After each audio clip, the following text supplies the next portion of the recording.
Welcome back, everyone. I'm so excited for you to hear my next guest, Lindsay White from High Voltage Leadership. She's going to talk about how women can be empowered, inspired, and how they become amazing, great leaders.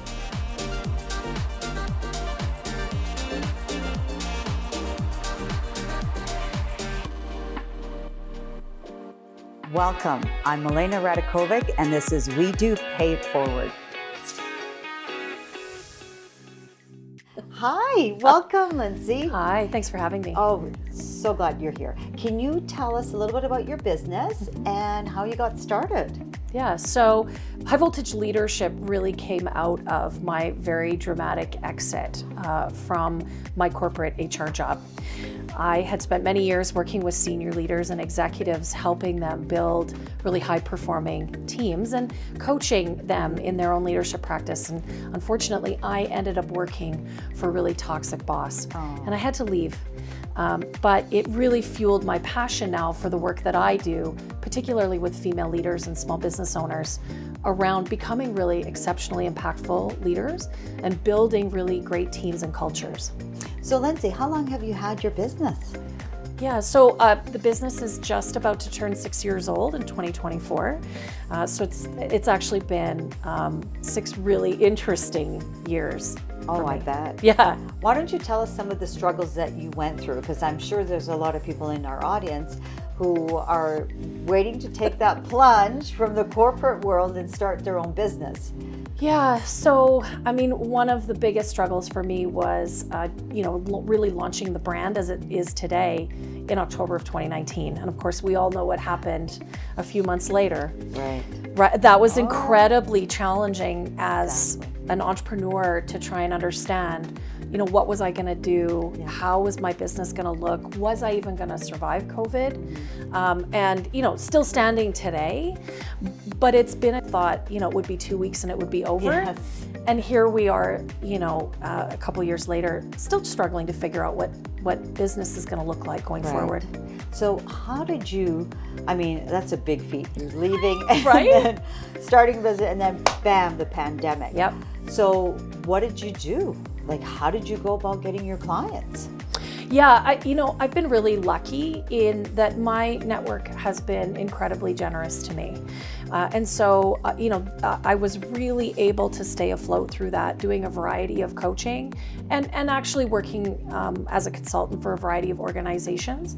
Still, solidly grounded in the leadership coaching and people strategy work that I love to do. But my network paid off for me, and I was very, very grateful for that. Oh, fantastic. And so it's been now almost 6 years. So how have you grown your business from 2019? Yeah. So, the businesses continue to evolve. It's so interesting. It's like a living organism when you watch your business grow and change. And so, some of the pieces have really matured. I've certainly developed some new programs. I think I understand my client better now than I ever have. And especially in this really interesting space as we leave COVID, but we really don't know what the business landscape is looking like. It's changing so rapidly. And so for me, it's actually really getting into the information, the data, really connecting with my clients to understand what are they struggling with today and how can I support them through that. So that's really helped me evolve the business, create the products and the services that my clients really need to support them as their business and their teams grow. So your business is so interesting because there are coaches, there are leadership strategies. How did you figure out your niche for your business? Yeah. Because a lot of people in our audience are probably trying to figure out, they want to have their own business. They're not sure, and they might start with one business and evolve to something else. So tell us, how did you find out, like you said, it's evolved. How did you figure out what products and services to offer? Yeah. So it's such a great question because when I left my corporate HR role, I really had a bad taste in my mouth. And I thought, I am only going to be a coach because that's really, I really love doing that work. And it was actually through working with my coach that I recognized I had two really valuable skill sets, right? So the people strategy and the coaching. Okay. And how could I combine those two together? And I'll be honest with you, I've heard from experts over the last 5 years that I needed to pick. They would tell me consistently I either needed to be a coach or a consultant. And what I recognized just in this, sort of last 12 months is in fact, no, it is the power of the two skill sets together, the two things that I'm the most passionate about. That's actually what sets me apart, and it's what makes me really valuable for my clients, because I can help them with the strategy for their talent in their business at the same time that they are learning and growing as a leader in that business. And the two things together are really impactful. Now, you had mentioned that you've got another team member on your team.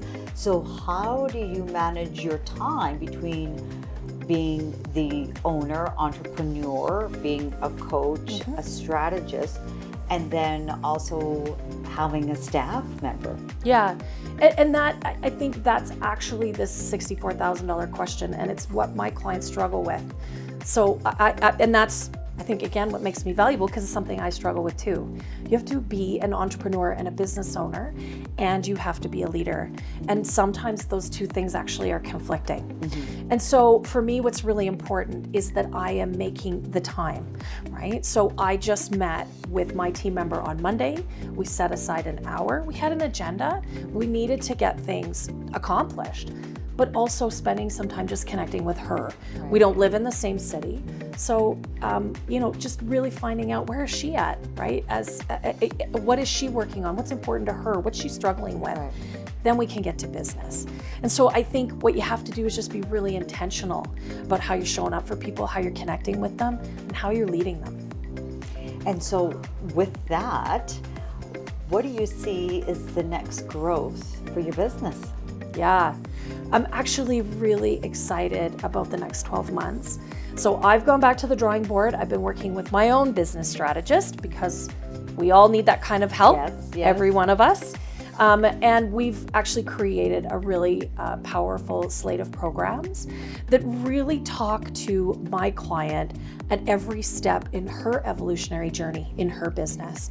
So really starting with that solopreneur, that female entrepreneur that really is ready to hire their very first team member, whether that's a consultant or it's a contractor or it's an employee. How does she do that? And then the next level up, which is really embracing that you do need a more robust team. What does that look like? When and how do you hire them? Who do you need?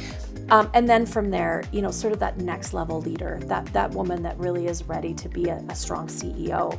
And so we've created a slate of programming that embraces her at every step of the way. And I'm absolutely thrilled about it, because I know it's what my client needs. It's what I need, right? I am my client, right? And I know so many women like her. And so just really being a keen listener and observer, bringing that back and creating a strategy all around that.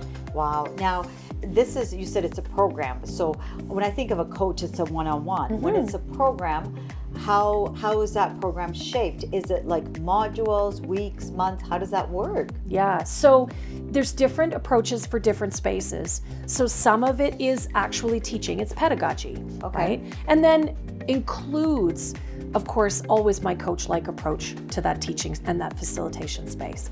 And then there are one-on-one pieces, because some women really need that real special attention and that focus.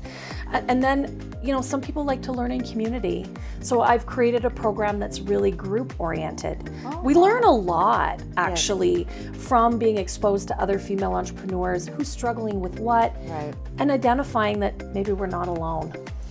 And then some very specific, very small group, very structured pieces around elevating leadership at the executive level, because that requires special attention and focus. And that program, takes months, right? You really need to go deep, and you need practice and sustainment. And again, part of that includes one-on-one coaching, because at that level, that's really what you need to embrace your own leadership style. Wow, that sounds phenomenal. But how do you do it? So, that's a lot of programs. So how do you roll that out to your clients? One step at a time. So we're starting with one program at a time, so that we can really focus on not only delivering it, especially as some of these programs are net new for me, Right. delivering them in a way that's really exceptional, but also has the space for feedback, because that's really important to me. I want to make sure that it's done right. And sometimes even the best imagined plans don't go exactly the way you want. Of course, yeah. And so that's really the structure for next year, is really taking a focused and intentional approach in how we roll these out, and a focused and intentional approach on who they're for, right? So knowing that this is a woman that's at different places in her journey, and so different people are going to enter and exit at different spaces and times. And just being really intentional about how we do that with them, and listening when they provide the feedback. Well, you're not the first woman that we've had here that keeps talking about the network, right? How important it is to build a network. Are you going to be using that network to grow your programs as well? And can you tell us what's the best steps to go and attract new clients through a network?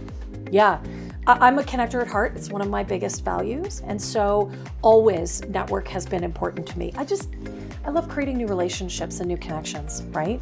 So yes, my network is absolutely going to serve me in attracting the right person to these different programs, and creating conversations where I can talk to female entrepreneurs and small business owners about what I'm doing, because it is different and new and something that isn't seen. So my network is going to make those introductions for me. They already do every day. I get new connections through my network. So yes, absolutely. And then of course, I think you do have to have a social media strategy. That's not my expertise. So I work with someone who is helping me craft that right now. Right. You do need to have an online presence. And it gives you an opportunity to work with individuals that maybe aren't in our local area. And I love to connect with people around the world and do this work. Oh, fantastic. So for your clients, you've worked with women entrepreneurs. Yeah. What other entrepreneurs have you worked with and you are passionate about supporting? Yeah. So I focus a lot on women entrepreneurs. That is absolutely true. But I don't hesitate to work with anyone who deeply desires to be a great leader, because that level of passion is always something I connect with. And it really isn't gender specific, is it? Yeah. Right. Wonderful. Thank you so much. Lindsay, how can the audience get a hold of you? Yeah, so you can find me at highvoltageleadership.ca. I'm on Instagram at highvoltleadership, and I absolutely love to connect on LinkedIn, so you can look for me, Lindsay White. Fantastic. Thank you so much, Lindsay. Well, audience, thank you so much for listening in, and stay tuned for more of WEDO Pay It Forward. Thank you to our supporting sponsor, Desiree Bomineau of SureCall, for paying it forward and supporting next generation of women entrepreneurs. If you are inspired and want to join the WeDo community, then go to WeDoCanada.com and sponsor and nominate the next inspiring woman entrepreneur.